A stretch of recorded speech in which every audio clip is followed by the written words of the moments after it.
नमस्कार दोस्तों, मैं हूं doctor Vijay Keswani, celebrity vastu astro expert, healer तथा मेडिटेशन गाइड। दोस्तों, आज हम जानेंगे कि अगर हमारे घर का मुख्य द्वार वास्तु अनुरूप ना हो तो हमारे जीवन पर उसके क्या दुष्परिणाम आ सकते हैं।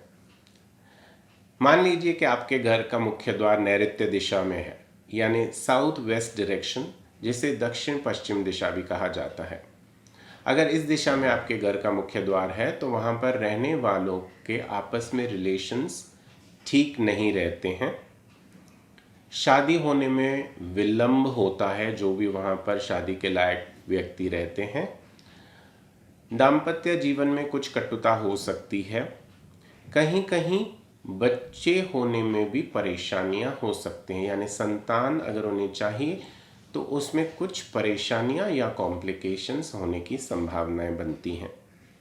जो लोग यहाँ पर रहते हैं उनके जीवन में निरंतर धन से संबंधित कुछ न कुछ परेशानियां आ सकती हैं, और अगर उनके ग्रह ठीक ना हो तो अनरीपेएबल लोन्स, यानी ऐसे लोन जो वो कभी ना चुका पाएं, इस तरह की परेशानियां हो सकती हैं।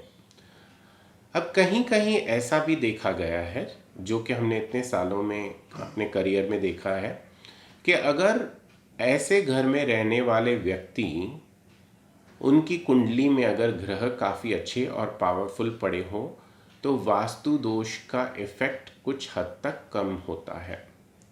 या वहाँ पर रहने वाले व्यक्ति जो हैं वो पूजा पाठ या मेडिटेशन या किसी भी तरह की हीलिंग मोडालिटी से संबंधित कुछ न कुछ कार्य करते रहते हैं, तो भी उन पर वास्तु दोष काफ़ी कम हद तक प्रभाव करते हैं। लेकिन जो जनरल अंडरस्टैंडिंग है, जो वैदिक वास्तु है, वह यही कहता है कि नैऋत्य दिशा में अगर आपके घर का मुख्य द्वार है तो वहाँ पर रहने वाले लोगों को धन से संबंधित परेशानियाँ घेरे रहती है, जिसके वजह से वह टेंशन में रहते हैं। उनका काम जो है वो चलते चलते अचानक से ठप होने की संभावनाएं बनती हैं। अगर आप अच्छे जॉब करते हैं, अच्छे पोस्ट पे आपका जॉब है, वहीं पे भी कुछ न कुछ आपके खिलाफ कुछ ऐसा षड्यंत्र हो सकता है, या किसी की जलन भावना के वजह से वह आपकी जॉब जा सकती है, जबकि आप अपना कार्य सही ढंग से करते हैं, उसके बावजूद कुछ न कुछ परेशानियां बनती हैं। अब ऐसे में क्या किया जाए? क्या उस घर को छोड़कर ही जाना चाहिए? नहीं। यहाँ पर जो भी व्यक्ति रहते हैं उन पर राहु और केतु दोनों ग्रह का प्रभाव बना हुआ होता है, लेकिन भागना या उस घर को त्यागना कोई परफेक्ट सॉल्यूशन नहीं है।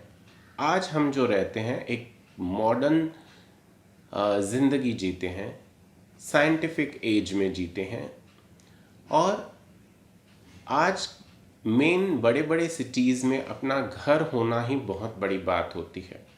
हर व्यक्ति जो इस शहर में आता है वह यही सपने संजोए रहता है कि मेरा अपना खुद का मकान हो।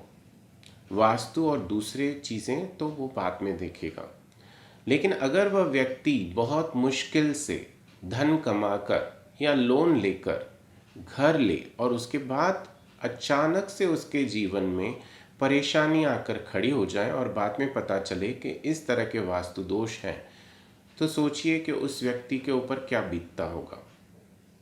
वो असमंजस में आ जाता है, क्या मुझे घर छोड़कर चला जाना चाहिए या दूसरा घर लेना चाहिए? ये भी कोई आज आसान बात नहीं है दोस्तों। आपको बहुत इसके पीछे परिश्रम करना होता है। बिक भी गया तो कम रेट में बिकता है, और जब खरीदने जाते हैं तो बहुत ज़्यादा रेट बताया जाता है।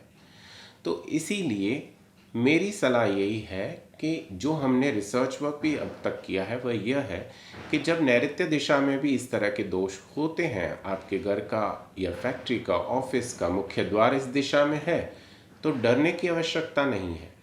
पहले तो एक अच्छे वास्तु एक्सपर्ट को अपने यहाँ मंगाएं, उनसे अच्छे से एनालिसिस पूरे घर का करवाएं, सिर्फ मेन डोर ही नहीं, अंदर एक एक चीज़, आपका बाथरूम डोर कहाँ है, आपका शयन कक्ष कहाँ है, बेडरूम कहाँ है, किचन कहाँ है, हर चीज़ कुछ न कुछ कहती है, हर दिशा कुछ न कुछ कहती है। तो हमें वो समझना बहुत इम्पॉर्टेंट होता है। लेकिन अगर आप ऐसे घर में आ गए तो 2-3 उपाय बताता हूँ जिससे थोड़ा आपको रिलीफ अवश्य प्राप्त होगा। जब आपके घर का मुख्य द्वार या फैक्ट्री का मुख्य द्वार या ऑफिस का मुख्य द्वार नैऋत्य दिशा यानी साउथ वेस्ट डायरेक्शन या दक्षिण पश्चिम दिशा में किसी कारणवश बन जाता है या ऑलरेडी है, उसे आप कुछ नहीं कर सकते हैं, तो आपको क्या करना है, असली घी का एक दिया बनाना है आटे से और इसे अपने घर के दोनों तरफ, मेन डोर में बाहर की ओर दोनों तरफ आपको शाम के समय जलाना चाहिए और यह क्रिया निरंतर 21 दिन, 40 दिन या 3 महीने तक करें। तो साल में आपको इस तरह से हर बार रिपीट करना है, जिससे थोड़ा आपको रिलीफ आएगा। आपके जीवन में जो समस्याएं इस दिशा के कारण या इस वास्तु दोष के कारण आई हैं, वह काफ़ी हद तक आपको रिलीफ भी मिलेगा और कुछ ना कुछ रास्ता आपको प्राप्त होगा। दूसरा ये उपाय है कि अगर आप अफोर्ड कर सकें तो राहु और केतु के नग जो हैं वह 3-3 कैरेट्स आप अच्छे से किसी अच्छे ज्वेलर से या किसी अच्छे सर्टिफाइड स्टोर से मंगवाएं और उसके बाद इसे अभिमंत्रित करवाकर राहु और केतु के अलग अलग स्टोन्स पर अलग अलग जप करवाकर दोनों पर 27-27 हज़ार आपको जप करवाने हैं।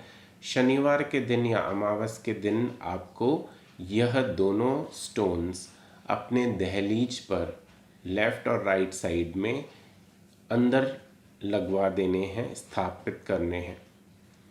इससे आपको थोड़ा बहुत रिलीफ आ जाएगा, यानी 10 से 20% तक आपको रिलीफ प्राप्त होगा।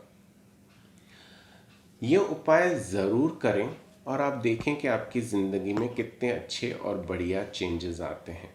जिनके साथ रिलेशंस ख़राब थे वह धीरे धीरे ठीक होने शुरू हो जाएंगे। अगर कर्ज़ा बहुत ज़्यादा बढ़ गया है तो उसमें से निकलने का कुछ न कुछ हमको रास्ता तो अवश्य प्राप्त होगा।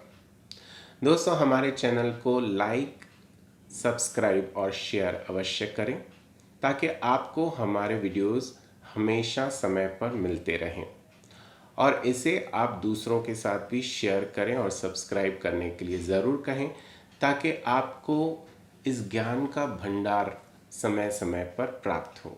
आज के लिए इतना ही। हम फिर मिलेंगे इसी वक्त इसी चैनल पर। तब तक के लिए विजय केसवानी को आज्ञा दें। जय श्री राम।